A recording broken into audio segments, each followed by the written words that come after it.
I took the long road home,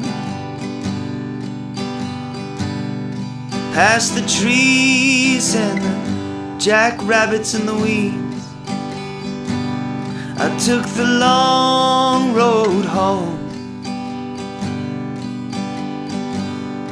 just to see what I could see. Here it has 15 acres and he's trying to eke out a living with only 15 acres. And I'll tell you, they work, oh my word, by hand. The way they fill their silo, they will park their tractor in with the cutter in at the silo, and then their bundles of corn they will literally haul in by hand on a flatbed. This Sam, he milks some camels. I think he milks 6 or 7 camels, something like that. And he also has a couple little guys, but he doesn't leave them out till about mid-morning. If you want to come by and get some really cool pictures of $64 a gallon in at the farm. So, and he said they FedEx it all over, overnight FedEx it all over the country. And so till you get your cost of transportation, you're probably not far from $100 a gallon. And this is the male up here. Do people drink that milk? Yes, they do. Organic side of nutrition say that it's helpful for some children with health issues, where the medical side say that really hasn't been proven. It mainly goes for children with some health issues. Also, in the Amish community, growing tobacco is a huge income among the Amish, and yes, they are allowed to smoke cigarettes and they are allowed to drink alcohol, although I've never. So you can see the tobacco plants growing. Just getting ready to plant. I would say in the next week, we've had a lot of rain, so it's awful wet, but they would be getting close to planting time. Now, a little bit about the dress. I'll start with the gentleman first.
What is that the horse is lying down? I thought they didn't do that. Apparently they do here. Maybe they're comfortable lying down. Hi.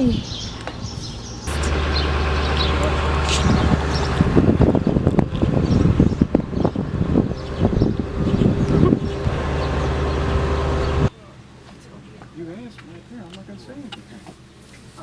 You're welcome. Okay.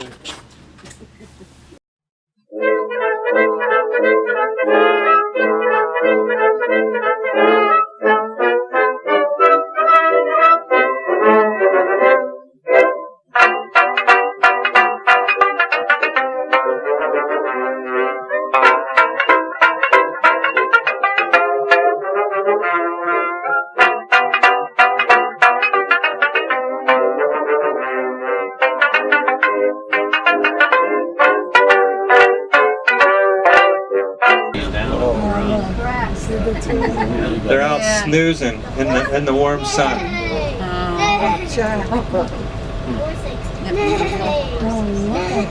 Again, you can come back out here. This is just follow Musser School Road and you'll come right here.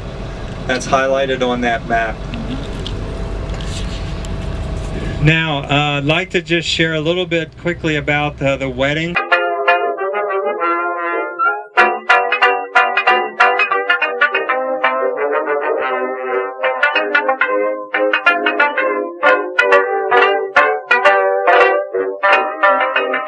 We are currently at Bird in Hand. We just got done with our tour and we are having some food. I'm having some leftover Chinese food. See, Mom, what are you having? Hi, I'm having natural peanut butter and grape jelly on a rice cake.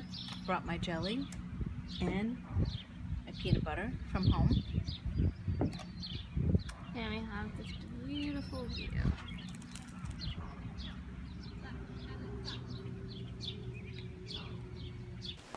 We are trying to decide where we are going.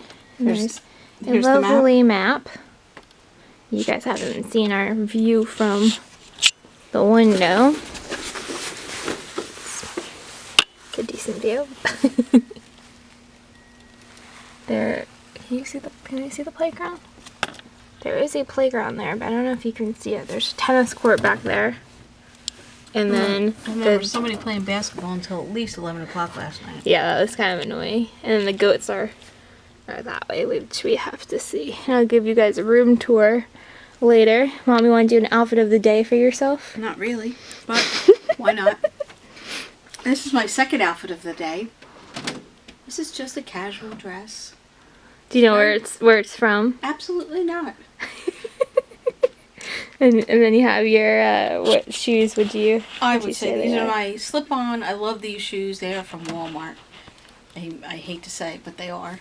And I had black ones. I have black ones, and I use those when I take care of pets. So I wear those in the house to take care of pets. So casual chic today. Casual.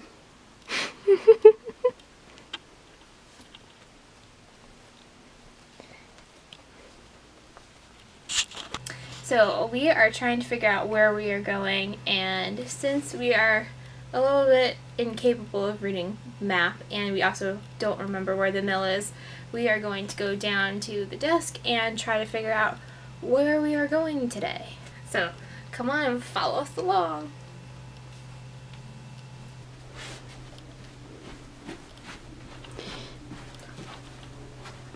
So, are we prepared? Be prepared. Yes. Well, kind of prepared. So we're walking down. We're semi-prepared to leave. We'll give you a little tour. Here is a lovely pool. A little reflective, so you can see both of us in here. Okay. It is gorgeous outside. We are on our way to the car, as we said, to go to the front desk. There's the playground that I was talking about before, with the tennis court. And then behind the tennis court is where the goats are.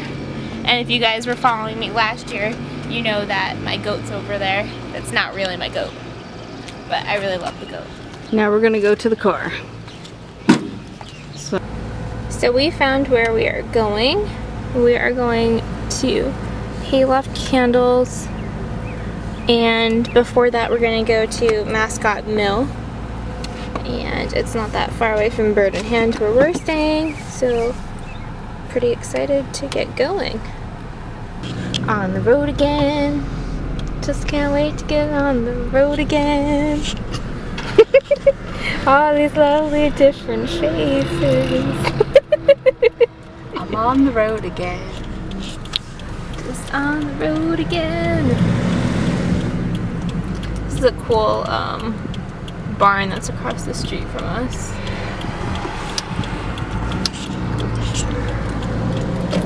Stables.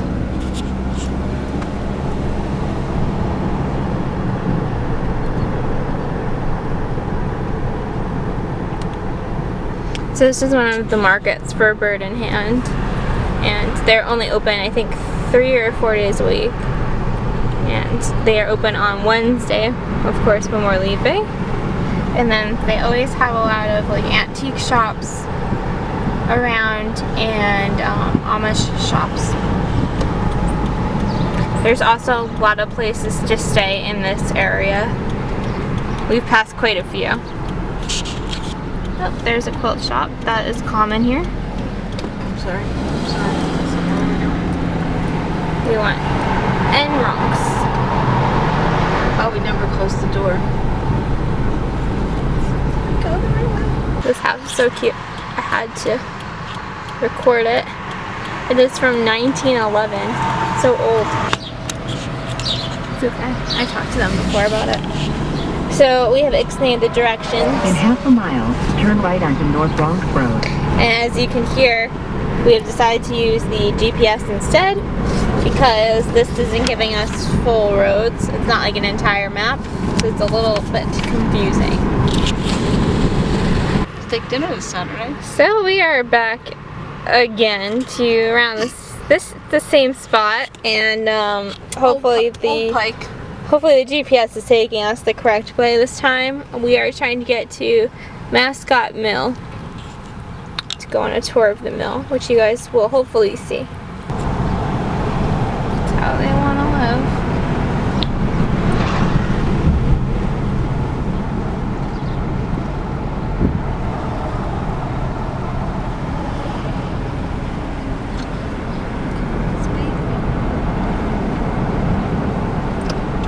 Turn left onto Stumptown Road.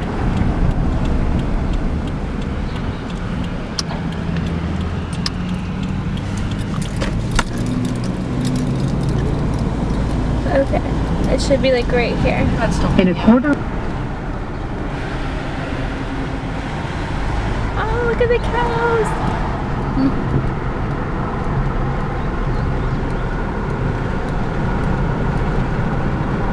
Just need to say I love the smell of manure. Very fresh. Earthy and organic.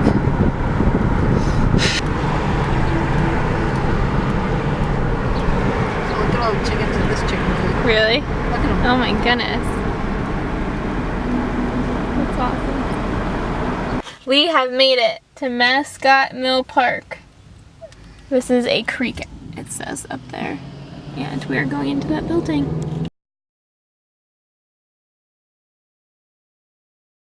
Now, That's how we feel. would you mind signing our register? Sure.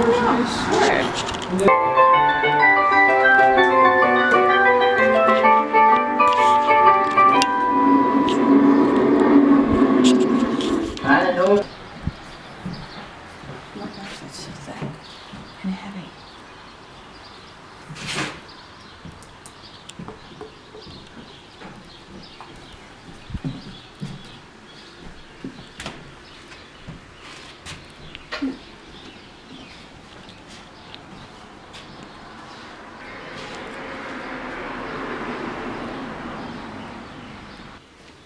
This is the office area, and the back part's where the post office was. The post office was in here for 44 years. It closed in 1934. The story there, Jacob, who was Franklin's dad, requested the postmaster in Philadelphia, who was John Wanamaker at that time, to assign them their own post office here for the community. And he agreed to do that, and he said they had to come up with a name for their community, and they couldn't use Ville or Bird because there was too many of those around, so they had to come up with another name. So they were married in New York, and while they were there, they saw a show, and there was a little dog in the show called Mascot. So actually his mother suggested they name the village Mascot, which is what they did. And so that's how they got their name. That's cute story. Barrel of flour, and then you paint through the opening. It shows 196 because a barrel of flour weighs 196 pounds. So it's a pretty heavy object. Wow.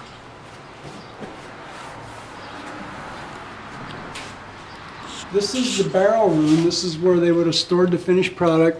There's all kinds of things in here. There's a piece of lumber over there from when they had the sawmill. And over here to the left is one of the last grinding stones. The stones weighed a ton and they were imported from France. The stone in France is harder than it is here, so it made it worthwhile to bring them over because they would last longer. Because they were so heavy, they used them as ballast in the ship. So they bring a pair at a time so it wouldn't throw the ship off balance. That's really heavy. You've actually 2000. you've actually turned those. Really? Mm-hmm. You don't remember that? Back to the house. So if Anna wanted to get a hold of Franklin, she could ring the bell. And then he knew it was time to go over to the house. It's like a cell phone today. Yeah. We didn't have cell phones back then. No, that's for sure. Okay, so we're going to show you a little bit about corn grinding. After they put the turbine in, this is the new equipment that would have been installed. It's called an attrition mill. There's 2 steel plates inside this grinder. They spin in opposite directions like that. The corn would be loaded from the 2nd floor and come down the chute, passes through these magnets. That's going to collect any metal that might be accidentally mixed into the product and save it from damaging their plate. Goes downstairs into a holding bin, picked up by this conveyor belt with these little buckets and carried back upstairs again. And then it goes through a shaker box upstairs, which is shaking and vibrating. Heavier items come down this chute to a container, and the fine ground cornmeal comes down this chute into this container. So what they're using is regular field corn, like this, and most of the time the farmer would roast it in their oven before they bring it in. Roasted corn smells better and tastes better. It's kind of like peanuts, so it makes a better product. So we're going to put some roasted corn in the grinder and show you how this works. That's cool.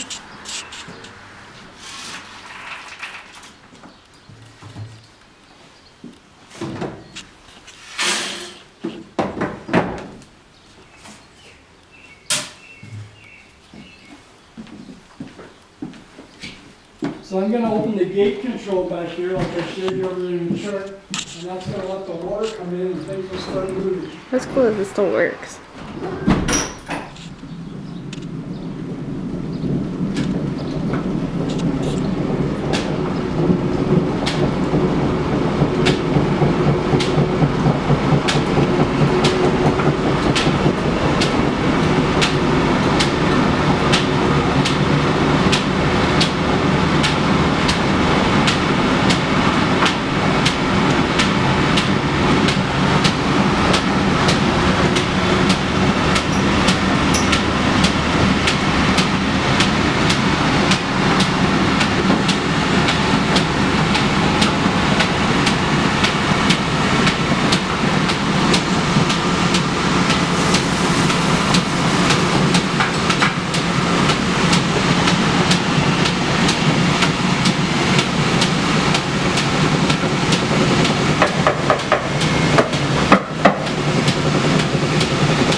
This to make excuse me, Bless you. a little dusty. Yeah. Muffins and bread and mush and scrapple. They were 2 of the local things. Do you know what that is? Very coarse. Then we go to a medium texture, and these last 2 are pretty smooth. So what's going on over here is we're taking our local wheat, which is soft winter wheat. It goes through the first grinder and it strips the outside shell off the wheat kernel. And the outside shell is the bran. So they didn't want the bran back in those days, so they would give this to the horses and to the cattle. The second stage was the wheat germ, which is the cap of the kernel. This would go to the chickens and the pigs. They didn't want that either. Nutrition. So eventually they discovered if you just grind everything together, you have whole wheat. Everything's in there. For cakes and pies, pastry, things like that. But for good bread making, we import hard ones. And it's hard white and hard red, and that comes from the Midwest out around Kansas. When Franklin was producing this pure white flour, he'd take a sampler and put on this panel, move it around like that, and they called that slicking. And he was looking for these brown specks. If he saw any specks in his flour, he knew something was wrong, he'd stop everything. Upstairs on the second floor, and there's 2 big shaker boxes upstairs. There's 50 screens like this that are shaking and rotating and sifting the flour. So after a lot of use, eventually you get a tear or a hole in one of these screens, and he'd have to go up and find the damaged screen, pull it out, and either replace it or repair it before it could start up again. This material was made out of silk up until World War II, then they switched over to nylon. So we're going to show you how this works. I'm going to start this one up so you can see it running. Oh, cool. That's neat. Super cool. A picture of us. Sneaky kitty. She found it. I just found it.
They could send it back in behind to a barrel packer, or on the far side there's a flour bin, or over here we have a bagging system. They could send it to a bag.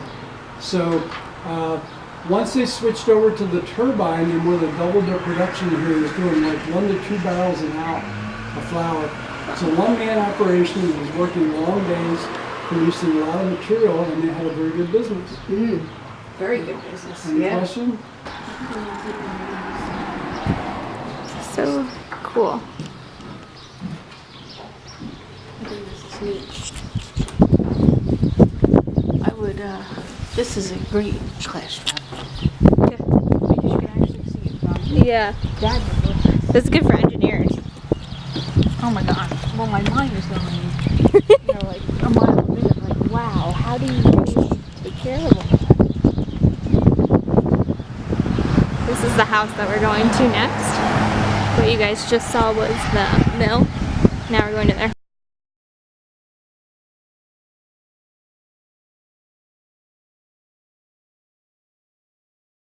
And the jackrabbits in the weeds. I took the long road home just to see what I could see. Well, it was a big wide world out there, filled with sunshine and a sky with air. And the world, it said with a small still breath, thanks for coming just to see me.